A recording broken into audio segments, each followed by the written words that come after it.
pessoal, tudo bem? Aqui é a Letícia Oliveira, da Academia do Neurodesenvolvimento. Esse vídeo aqui é para poder falar sobre atividades para realizar com crianças de 2 anos.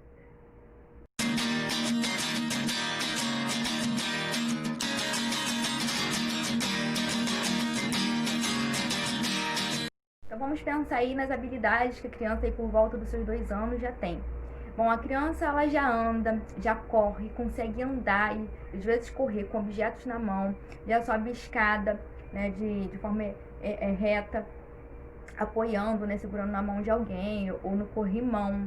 Essa criança, mas o que ela consegue fazer? Ela fala aproximadamente ou mais de 20 palavras aí, ela consegue compreender muito mais do que 20 palavras, né? Porque às vezes ela não consegue pronunciar determinada palavra, mas se você pedir para que ela pegue determinado objeto, ela vai compreender e vai ir ali pegar. Mas o que nós podemos falar? Ela consegue identificar partes do corpo, de 3 a 6 partes do corpo, né? Você nomeia e ela identifica, ou ela já consegue falar os nomes das partes do corpo. Uma coisa muito importante, a criança ela já consegue ter um senso de diferenciação entre elogio e bronca. Quando alguém está chamando a atenção dela por algum motivo, ela consegue já diferenciar isso, certo? Ela já começa a auxiliar, né? A se vestir, né? Alguém está ali auxiliando ela, mas ela já consegue também puxar a roupinha para cima, conseguir puxar a blusa, enfim, né? Tirar uma meia, já consegue abrir portas. Então, partindo do princípio do que eu sei, que a criança já consegue, as habilidades que ela consegue fazer, tá bom, gente? Vamos voltar só um pouquinho para os marcos de desenvolvimento. Isso aqui é o que é esperado para a criança de 2 anos. Mas nem toda criança de 2 anos ela consegue obter todas essas habilidades. Então, o que nós precisamos ter uma visão panorâmica aí? Essa criança que não conseguiu ainda realizar uma dessas habilidades, ou a maioria delas, por quê? Porque ela tem alguma dificuldade ou porque não foi ensinado para ela, não foi estimulado, tá? Então, esses 2 motivos aí, certo? E quais são as atividades que a gente pode realizar aí com as crianças de acordo com aquilo que está para a fase dela, tá bom, gente? Toda atividade ela tem o seu objetivo e ela é própria para cada criança, tá? Eu sempre falo isso, por quê? Quando a gente vai ao médico, o médico prescreve uma medicação, ele passa quantos dias a gente vai utilizar aquela medicação, quantos ml ou quantos comprimidos por dia, vamos utilizar em quantas horas, certo? Porque se for menos do que aquilo que o médico prescreveu, não vai ser eficiente, tá? E se for mais, vai fazer mal. Se a gente utilizar uma dosagem maior do que aquela prescrita pelo médico, vai fazer mal.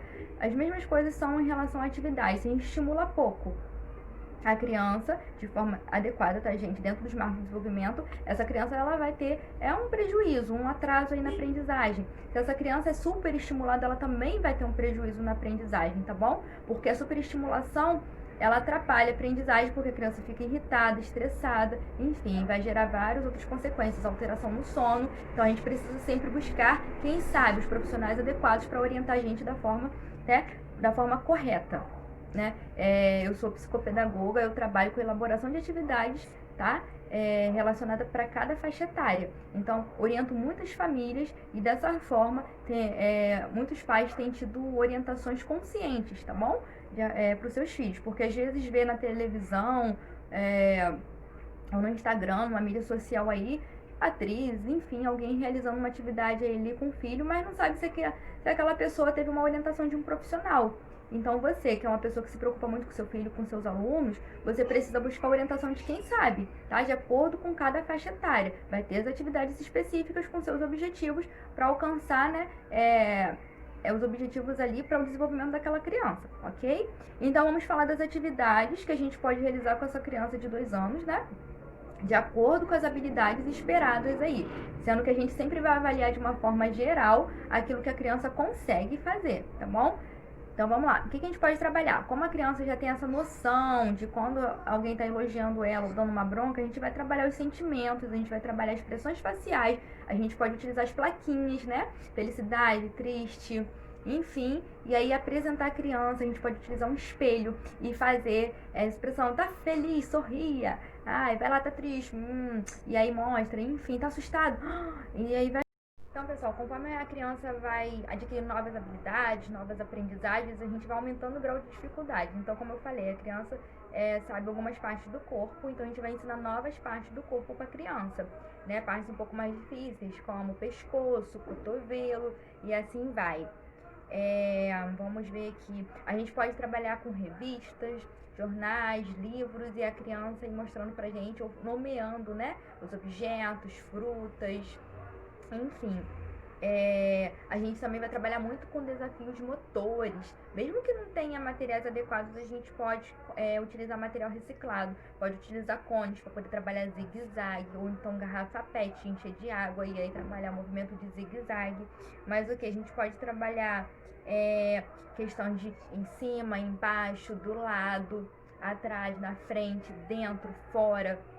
Mas o que a gente pode trabalhar com a criança? O arremesso, ela jogar a bola e a gente pegar, e o contrário também, a gente jogar a bola, arremessar a bola e a criança pegar. A criança, ela não tem ainda desenvolvida a coordenação motora adequada para ela poder segurar a bola que a gente arremessa. Então a gente auxilia como a criança nesse desenvolvimento. Faz aí uma conchinha, ó, com a mão, para poder segurar a bola. Então a gente vai jogar e a criança já vai aos poucos respeitando o processo de desenvolvimento motor dela e ela vai conseguir, porque a criança avança na aprendizagem conforme ela vai conquistando, e ela vai sentindo prazer nas atividades, tá bom?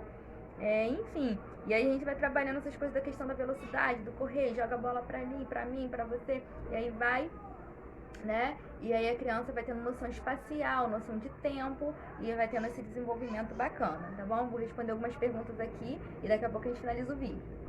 Eu recebo muitas perguntas relacionadas aos relatórios, né? Como montar um relatório? Primeiro você precisa ter o entendimento dos marcos de desenvolvimento. Ah, mas eu não consigo decorar. Não precisa decorar. Os marcos de desenvolvimento tem na caderneta da criança. E nós que somos da área de pedagogia, sabemos mais ainda o que devemos analisar ali nos marcos de desenvolvimento, e quem é psicopedagogo como eu sabe que ainda tem mais coisas aí para avaliar na questão cognitiva, na cognição motora, enfim. Mas aí no relatório, o que eu preciso colocar? O que a criança já sabe fazer, o que a criança ainda não sabe fazer, o que a criança está em desenvolvimento, tá bom, gente?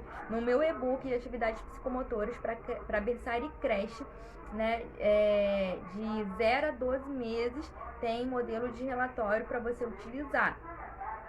Gente, quem adquire o meu e-book recebe também 1 hora de mentoria comigo para sanar todas as dúvidas, tá bom? Relacionadas aí a 0 a 12 meses ou de 0 a 3 anos, tá bom? Ok?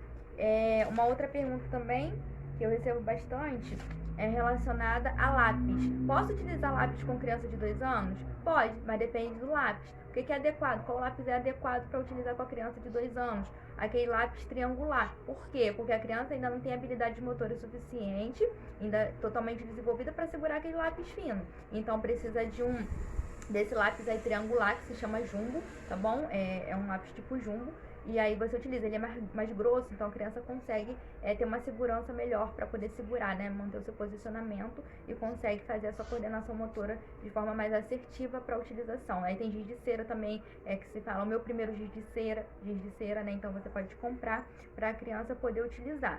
Tá certo? Então, gente, o que eu trabalho muito aí no meu e-book com essas orientações que eu dou? Para que você, professor, seja uma professora assertiva, uma professora clara e objetiva no seu trabalho, para que você seja o diferencial na empresa que você trabalha, certo? E se torne referência. Então, vamos lá. Outra questão também que eu recebo aqui de muitas dúvidas é a questão do bater, morder e empurrar. Ah, meus alunos ou meu filho, enfim, empurra, bate, morde muito. Vamos lembrar que a criança que morde, nessa faixa etária aí, de 2 anos, ela ainda não tem noção, eu estou machucando, eu vou ali morder para machucar o meu coleguinha. Não, ela não tem noção disso, né? E o morder ainda está muito associado ao experimentar, é uma experiência sensorial, tá bom? Eu vou ali saber o gosto, é uma aprendizagem, tá? Então, o que a gente precisa fazer? E a criança que empurra, né? Ela ainda não tem a formulação, o amadurecimento neurológico ali para formular que se ela pedir licença, que se ela esperar, ela vai conseguir passar, né? Então ela vai fazer o que? Ela vai jogar, vai empurrar brinquedos e vai empurrar quem tiver ou o que estiver na frente, tá? Esse controle inibitório dela ainda não está desenvolvido, está em processo. Isso aí é uma área do cérebro chamada córtex pré-frontal, tá bom? Que vai se desenvolvendo. E o que a gente pode fazer aí para auxiliar essa criança? substituir comportamentos, tá? Aquele comportamento inadequado por um comportamento aí positivo, por um comportamento que seja aceitável no meio social, para que essa criança viva de forma, né, mais prazerosa, certo? E também vem uma outra pergunta aqui, que o pessoal tem muita dúvida, em relação ao cantinho do pensamento, tá, gente? Então vamos conversar aí. Cantinho do pensamento, o que é isso aí? Eu vou colocar uma criança de 2 anos para pensar, ela vai pensar em quê? Ela vai refletir o que ela fez de errado? Não. Ela não tem essa habilidade ainda, né? Esse amadurecimento. E quando a gente fala cantinho do pensamento, primeiro, palavra cantinho. Alguém gosta de ficar pelos cantos? Você gosta de ficar no canto? Você vai numa festa, você gosta de ficar no canto? Eu não gosto. Acho que ninguém gosta, né? Acredito que nenhum ser humano gosta de ficar aí isolado. Ok? Então, cantinho já é uma palavra que soa negativo. Né? Aí, cantinho do pensamento. Gente, pensamento faz parte do processo de aprendizagem. Quando a gente coloca cantinho do pensamento, a gente está associando algo negativo ao pensamento. Então, a criança já vai criando uma resistência ao pensar, tá? E afeta diretamente a aprendizagem, tá bom? Porque aprender é muito legal e aprender é a vida toda. Nós estaremos aprendendo algo. Vai ser sempre necessário aprender, né? Alguma coisa, seja no trabalho, alguma coisa pessoal, tá bom? E então, como que a gente pode fazer? Ao invés de utilizar cantinho do pensamento, a gente pode substituir pelo espaço da calma, tá? Onde eu vou ajudar a criança ali a se acalmar, tá? Quem tem disponibilidade, tempo para sentar com a criança, gerar conexão, fazer essa troca, esse diálogo, estar disponível, beleza. Mas quando os professores lá, 15, 20 alunos, não tem esse tempo, não tem como dar as costas para os outros alunos que estão ali brincando, tudo certinho, e aí começar a conversar com aquela criança, né? Porque senão pode acontecer um acidente, outras situações. Então, o que vai fazer? Vai manter aquele aluno ali do seu lado e vai conversar. Você vai se manter aqui do meu lado, tá bom? Até você conseguir entender as nossas regras, os nossos combinados, que aqui não pode empurrar, que aqui não pode morder. Porque olha só, os seus amigos estão brincando, estão respeitando as regras. Olha só que legal. Aí a criança, a partir do momento, você dá um tempinho pra ela, ela vai entender, você vai dar de novo ali uma oportunidade para que a criança brinque e você vai ficar de olho ali próximo, né? Para que ela não empurre ou para que ela não fuja ali daquele espaço determinado para aquela atividade, né? Então, essas formas aí é uma forma de ensinar sem punição, é uma forma de ensinar gerando aprendizagem, certo? Gente, é muito importante trabalhar com regras com as crianças, né? Por desenho. E aí, os combinados, né? Aí a criança já vai entender aquilo que é pra fazer, aquilo que não pode fazer, tá bom? Espero que esse vídeo ajude vocês bastante, que vocês tenham gostado. Então, me segue lá no Instagram, @LeticiaOliveiraRJ, porque tem muito mais dicas, tá certo? Então, até o próximo vídeo. Tchau, tchau.